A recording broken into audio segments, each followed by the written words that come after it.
Hey, great guys, after long 18 hours, another exciting day has come to an end. That was day 6, reporting you back my activities for the day 6 to you. कल का update देते हुए मैंने आपको बताया था कि मेरी तबीयत काफ़ी ख़राब थी.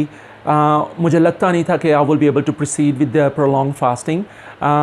क्योंकि मैंने ना तो कोई ट्रॉफ़ी या कप जीतना, ना मैंने कोई रेस लगाई हुई है दुनिया के साथ, ना ये कोई मेरे ईगो का मसला है कि मैंने जब ठान ली तो ठान ली, करना है तो करना है, जब एक दफ़ा फ़ैसला कर लिया तो मैं अपनी आप की भी नहीं सुनता. ऐसा कोई चक्कर नहीं है, ना ये कोई मेरी ज़िद है. ये एक सर्टन हीलिंग स्टेट के लिए और थोड़ा सा वज़न और पाउंड्स लूज़ करने के लिए मैंने ये प्रोसेस शुरू किया था. और मैं अपनी कम्युनिटी मेंबर्स के लिए मतलब ये खुद से करके दिखाना चाहता था. इट्स क्वाइट पॉसिबल, ताकि जब मैं बात करूं तो I am not a hypocrite. I have been through that process and I know what I am talking about. That's why I wanted to implement apply that on to myself, to bring it back to you, so that you know कि अगर मैं कर सकता हूँ और मुझे एक pre existing medical condition भी है तो इसका मतलब है आप भी कर सकते हैं. कल शाम को मेरी तबीयत ठीक हो गई तो we decided to go into that party that had been long awaited. Party के अंदर एक डॉक्टर साहब थे जो थोड़ी थोड़ी देर बाद मेरे पास खाना लेके आते थे और मुझे कहते थे खा ले साकिब, खा ले यार, कुछ नहीं होता.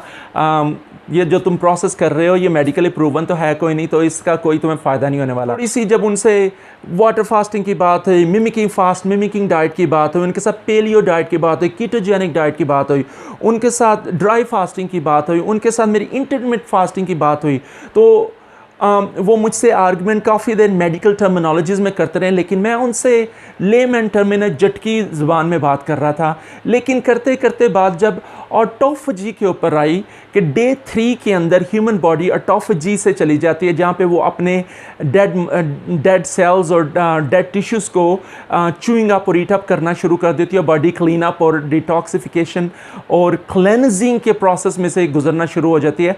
Then he was convinced that I was right. जब मैंने उनको कीटोजेनिक प्रोसेस के बारे में बताया, फंक्शनैलिटी के बारे में बताया कि मेरी डे 1 में ये सिचुएशन थी, डे 2 में 3, 4, 5 और आज डे 6 में मेरी ये सिचुएशन थी, ही टोटली एग्रीड विद मी. वो मुझसे एग्री तो कर रहे थे सारा कुछ, लेकिन उनकी मेडिकल साइंस के अंदर कोई एविडेंस नहीं है इसके ऊपर खड़ा होने के लिए. So he can not recommend me, लेकिन उन्होंने पर्सनल लेवल उन्होंने मुझे शाबाश दी. उन्होंने कहा कि keep up the good work. तो I was kind of quite impressed and I was inspired to continue doing. ये बहुत ज़्यादा वेट लूज़ करने का मसला ना होता, मैं बहुत ज़्यादा वेट लूज़ करना नहीं चाहता. I think I'm on a perfect weight loss.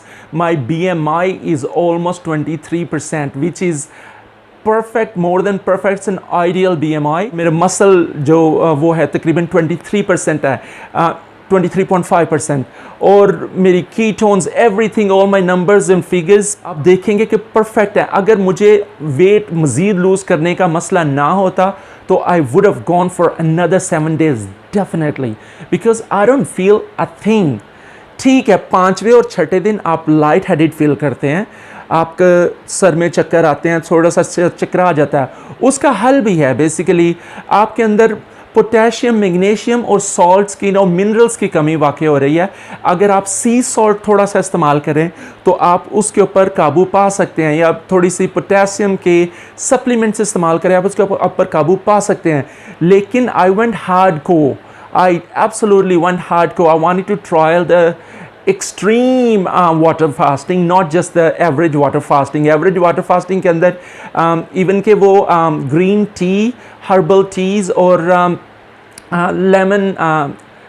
lemon water, apple cider vinegar भी इस्तेमाल कर लेते हैं. लेकिन I did not try any of those. I just went straight 100% water, period, nothing else. तो I went to the extreme level of water fasting और मेरी जो experience has been amazing. Seriously कुछ चीज़ें जो बहुत ज़्यादा इंप्रूव हुई है, जो कि वाज़े फ़र्क है आपके अंदर.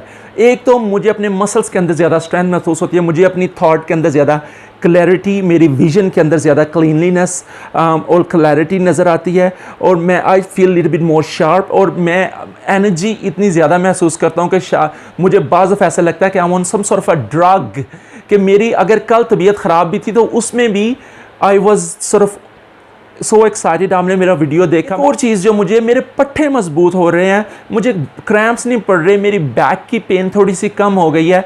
तो क्रॉनिक इलनेस के लिए लॉन्ग टर्म छोटी छोटी बीमारियों के लिए आई थिंक ऑटोफेजी जो मस्ट है, और ऑटोफेजी को रीच करने के लिए quickest and best possible way वो वाटर फास्टिंग है। और वाटर फास्टिंग के तीसरे दिन से ऑनवर्ड्स आपका ना सिर्फ वज़न ऐसे लूज़ होना शुरू होता है, बल्कि आपकी हेल्थ के अंदर भी उसके एक्सट्रीमली ऑसम बेनिफिट्स जो है ना वो नज़र आना शुरू हो जाते हैं। ये सारी चीज़ें I want to bring it back to you. I mean लड़कियां क्या कुछ नहीं करती अपनी स्किन को क्लियर करने के लिए, लड़के क्या कुछ नहीं करते अपनी तोंद को कम करने के लिए, अपने एक्स्ट्रा पाउंड्स को ड्रॉप करने के लिए। मैं आपको यकीनन बताऊं, 6 दिन के अंदर मैं कम से कम 4-4.5 किलो वज़न लूज़ कर चुका हूँ। मैं उसके आपको फिगर्स भी अभी थोड़ी देर में शेयर आपके साथ करता हूँ। लेकिन पता हर सब की बॉडीज़ डिफरेंट होती है। हो सकता है आप करें तो आप 7 दिन के अंदर 10 किलो वज़न लूज़ कर रहे हैं, मैं हो सकता है 5 या 5.5-6 किलो तक पहुंचूं, हो सकता है आप 10 किलो तक पहुंच जाए। It all different. हो सकता है मेरी जो सिचुएशन डे 1, 2, 3, 4, 5, 6 एंड 7 है, आपकी वो सिचुएशन ना हो। Everyone's water fasting is different, everyone's body behave different on water fasting. मेरी बॉडी ने जिस तरह बिहेव किया शायद आपकी उस तरह बिहेव ना करें, लेकिन एक चीज़ जो absolutely dead sure dead certain है वो ये कि आपको कुछ नहीं होता, कुछ होने नहीं वाला। आपको लगेगा मर जाएंगे, आपको लगेगा आपकी मौत वाक़ई हो जाएगी, आपको लगेगा कि ये तो बस एंड ही हो गया, इससे ज़्यादा बॉडी क्रैम्प्स, इससे ज़्यादा भूख आप बर्दाश्त नहीं कर सकते। लेकिन you go through the process for few hours and then you realise कि it was just a momentary thing. ये ऐसे ही है कि आपको जितनी मर्जी भूख लगी हुई हो, जितनी मर्जी भूख लगी हुई हो, आप सो के जब उठते हैं तो दिन आपका अगला दिन वैसा ही होता है जैसा कल था, अनलेस कि आप कल के बारे में सोचें कि यार रात को मैंने कुछ खाया ही नहीं था। ठीक है, आपको खुद ही याद करवाना पड़ता है। ये आपने साइकोलॉजिकली अपनी बॉडी को प्रोग्राम और ट्रेन करना होता है, उसको मेंटल कंडीशनिंग कहते हैं। और ये मेंटल कंडीशनिंग का एक प्रोसेस है जो मैंने किया है। अपनी मेंटल कंडीशनिंग करके मैंने अपने आसाब पे कंट्रोल करना सीखा है, अपनी विल पावर जो ना उसको स्ट्रेंथन किया है। और ये सिर्फ वाटर फास्टिंग के लिए या वेट लॉस के लिए मेरे काम नहीं आएगी, ये मेरी लाइफ टाइम मेरे काम आएगी। इस प्रोसेस से मैं जो लर्निंग लेके निकल रहा हूँ, दैट लर्निंग इज़ प्राइसलेस। महीने या उससे अगले महीने 2 हफ्तों के लिए या 3 हफ्तों के लिए वाटर फास्टिंग करूँगा, तो उसके लिए I know what to do. अब मैं यहाँ से ख़त्म करके इंटरमिटेड फास्टिंग के अंदर जा रहा हूँ। इंटरमिटेड फास्टिंग का मतलब है कि मैं हर रोज़ 16 से 18 घंटे रोज़ा रखा करूँगा। अब अगला बंदा सोच रहा है कि 18 घंटे कुछ नहीं खाना, क्या कैसे बंदा ज़िंदगी गुजार सकता है? लेकिन जो चीज़ मैंने अपनी आंखों से देख ली है, जो एनर्जी मैंने खुद फील कर ली है, बिलीव मी और नॉट, वो मैं आपको बता नहीं सकता और आप तब तक फील नहीं कर सकते जब तक आप खुद ना करें। मैं उसको बार बार करने की कोशिश करूँगा, मैं उस लाइफ को एंजॉय करने की कोशिश करूँगा। अभी वक्त हुआ चाहता है अपने एसेंशियल्स मेजरमेंट्स चेक करने। ये मेरे रिजल्ट इनक्रेडिबली अमेजिंग है। मेरे ब्लड शुगर लेवल 5.4 है, जो कि परफेक्ट है। परफेक्ट लेवल 5.4 होना चाहिए, जो मेरा परफेक्ट लेवल है। HCT लेवल जो है, जो कि मेरे रेड ब्लड सेल्स है, वो 46% के ऊपर है। 46% का मतलब है कि इसको 44 और 52 के दरमियान होना चाहिए मेरी एज के मर्द के लिए, जो कि ऑलमोस्ट परफेक्ट है। तो आई एम परफेक्टली ऑन 46। और मेरे जो होमोग्लोबिन लेवल हैं वो 15.6 इट्स आइडियल, क्योंकि उसको 13.5 से अबव होना चाहिए, तो वो मेरे परफेक्ट है।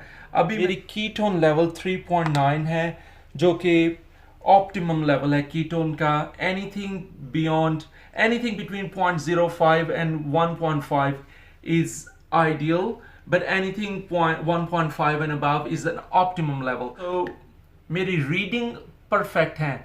डे 7 के लिए मुझ में एनर्जी भी मैक्सिमम एनर्जी अभी मुझ में पाई जाती है। Health wise I am doing well.